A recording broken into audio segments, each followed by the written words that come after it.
First of all, welcome back to Fight Island. At this point, I'm sure you've done a lot of media. Are you tired of journalists and fans asking how you're feeling after your COVID? Feels good, brother. Feels nice, amazing. Be here in UFC and fight, and I enjoy with everything with here. Like speak with you, speak with people. Nice, like that. Your first three fights were so close, back to back to back. Has it been difficult mentally just to have to just be forced to sit and watch other people fight and lose out on these, like the Leon Edward fight and all these other opportunities you had because of your health and it was out of your control? Yeah, it was hard. Always been hard. I fight only 4 or 5 years in MMA. Before that, I was watching the fights. That time was also hard. I want to fight always in the UFC. Now I'm here and fight this Saturday, and I'm hungry, more hungry than been because I was outside, out my meat 1 year. Your opponent, Li Jingliang, did you know much about him before you were offered the fight? Actually, no. I didn't know this guy was in the UFC as well. And when I hear his first name, I'm like, what? Li Jingliang. I can't speak his name as well. Jiangling. Yeah, something like that. Have you watched any of his fights since you got the fight, or are you just focusing on what I he was doing? see his highlights and his highlight against Neil Magny. He lose fight against him, something like that. I doesn't like to rewatch my opponents. I'm more focused on what I'm gonna do. I don't think about my fight, opponents. Like last time, I did go in and smash this guy, don't get the punch. If you focus on what he's gonna do something. But if you focus on what you're gonna do everything with him.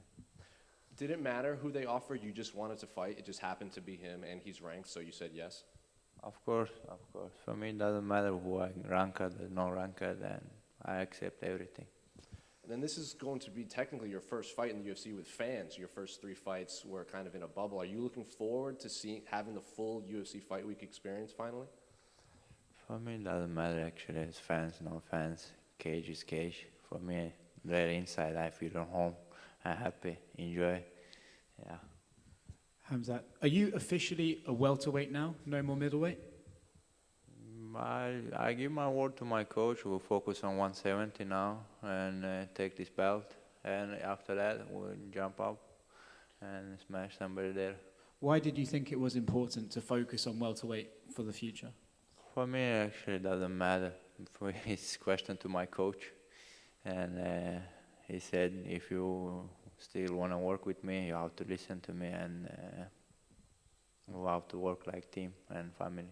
Did you ask him why? No, I never asked him why. He just tell me do some things and go and do. I believe him and he believed me. Before you got sick, you were fighting all the time, like once every month. Do you plan on fighting that regularly again now that you're back? I hope so. And how many is possible?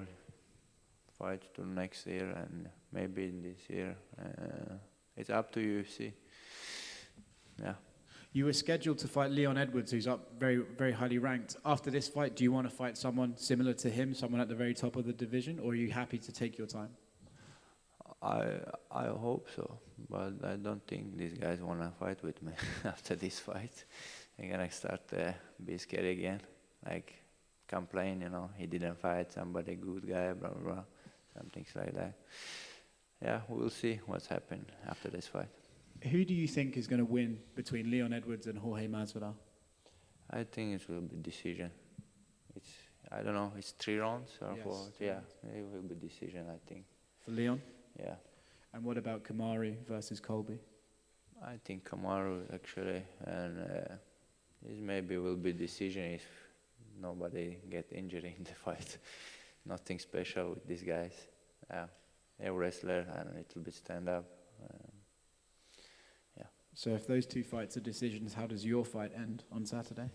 And I eat him up like I do always. 9 fights, 9 finishes. Welcome back. Thank you. Hello, Khamzat. So first question is, you said that you didn't even know about Lee being in the UFC before this fight, but After watching his highlights and getting prepared for this fight, do you think this is the biggest challenge yet in the UFC?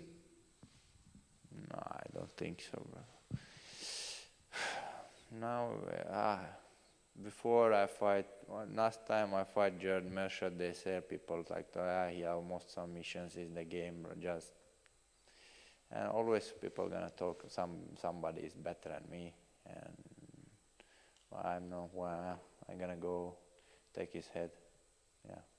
Okay, and of course, except getting healthier during this time when you were off, did you focus on some particular aspects of your game when you were developing as a fighter? My game is go and kill, take his heart, nothing more.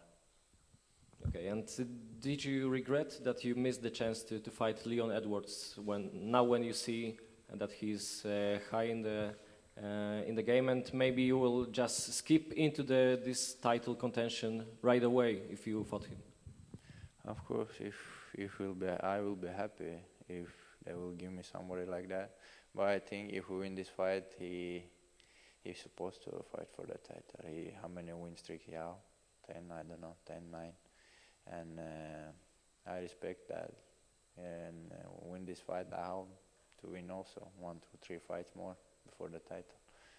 I doesn't want to jump out the guys and let people talk like this is disrespect and like this thing. I want to show who I am. I'm going to beat all the guys and top 10 fighters, and I'm going to become champion. Okay, and the media and the fans know you well, that you are a brush fighter. You talk a lot, but you just mentioned... I don't talk a lot. You talk a lot, brother. Okay, my question is... People ask me, I answer. This is not talk a lot. If you ask me, I answer. That's why my people think I talk a lot. If somebody asks me something, I always answer. I have to. Really, why you ask me something?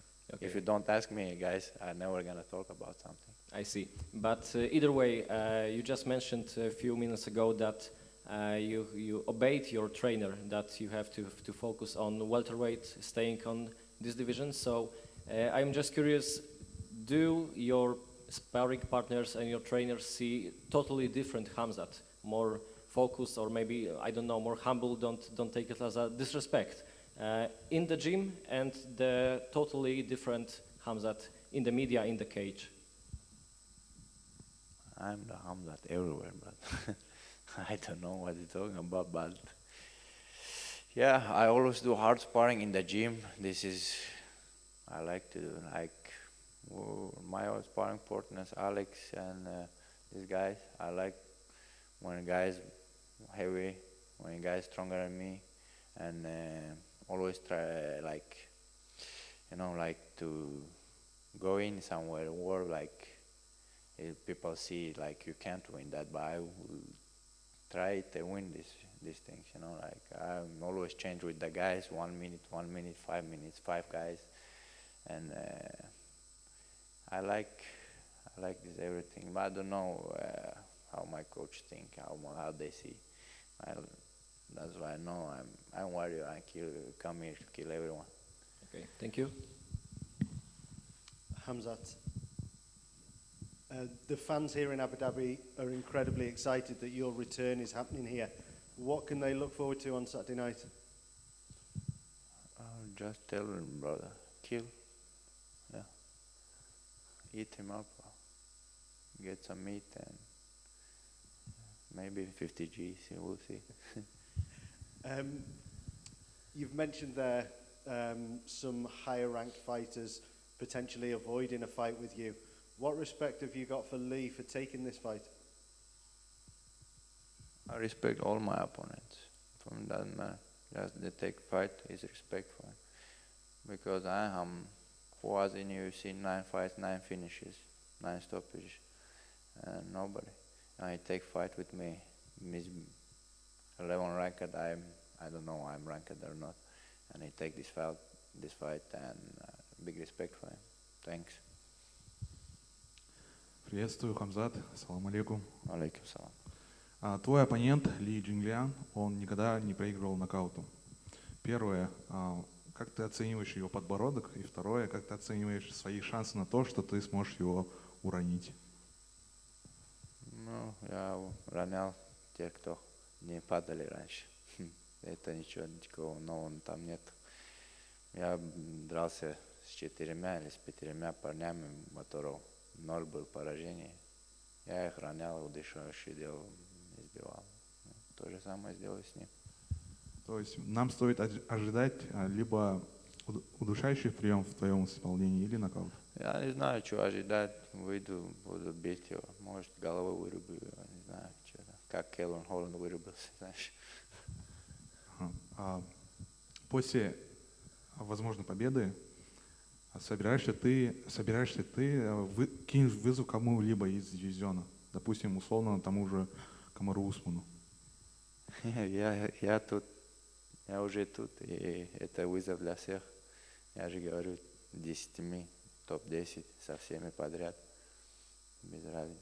Даже если он не в топе, мне если честно, пофиг. Я просто хочу драться и зарабатывать свои бабки и жить счастливо, сделать свою маму счастливой.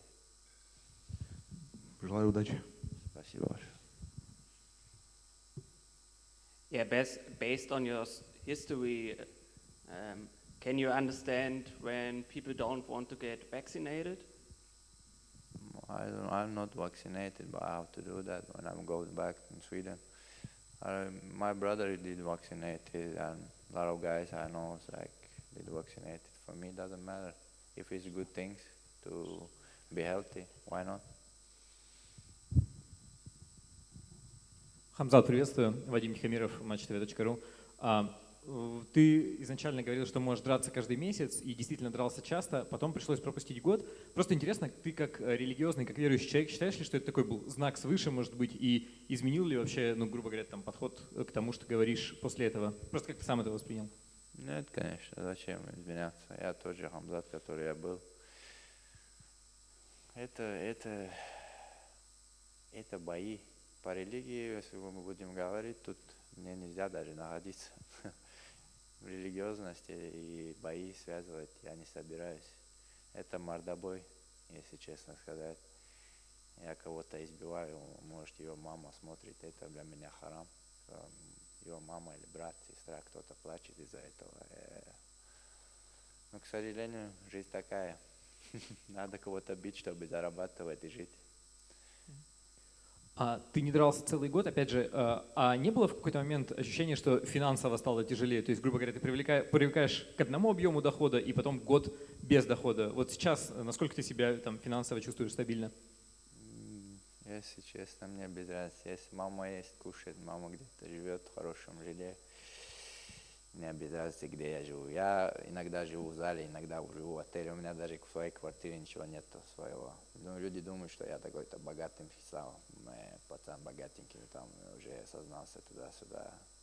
Те, которые люди подарили подарки, там часы все такие остались, но с деньгами я не такой богатый парень. Я богат душой.